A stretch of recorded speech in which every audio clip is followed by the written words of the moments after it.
need to touch too much on the Hopkins stuff because by the time this is posted, there will probably be some developments. He is visiting the Patriots this week, according to multiple reports. He was scheduled to get to New England on Wednesday night and then meet with the team mostly on Thursday, which is today. I'm sure we will get some sort of update once that meeting is complete.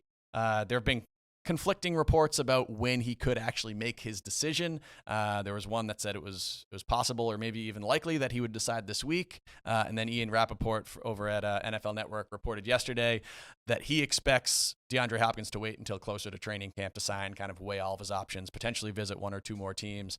So we don't really know at this point. We could know, by the time you're listening to this, we could already know that the Patriots are or are not signing DeAndre Hopkins, or it could be another month and a half before there's some resolution to that whole situation. Yeah, I mean, he could wait till training camp, but if the Patriots, maybe with Robert Kraft stepping in, come out and give him what he knows is going to be the best offer, then, I think he'd probably take it. I mean, he's here because he's interested. So I think if the Patriots want him, they could get it done this week. If they want to play the long game, they could do that too.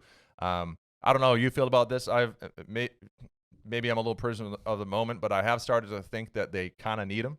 And I also have started to think that, a couple weeks ago when he got released, I thought if they get DeAndre Hopkins, the most logical move is to move on from Devontae Parker. So you could argue Kendrick Bourne too, but I think there's some redundancy with Hopkins and Parker. So I think the most sort of balanced and dynamic pass catching group would be to keep Kendrick Bourne over Parker. But after what we just talked about with Tyquan Thornton being banged up, Juju Smith-Schuster being banged up, just not a lot of great reliable depth at receiver, maybe you hold on to everybody. Yeah. And that would mean that neither of your rookie wideouts make the team unless they find a role in special teams. But that's okay. I mean, they're 6-rounders. But I think you could make the case that even if they get Hopkins, that they really aren't in a position to be getting rid of receivers.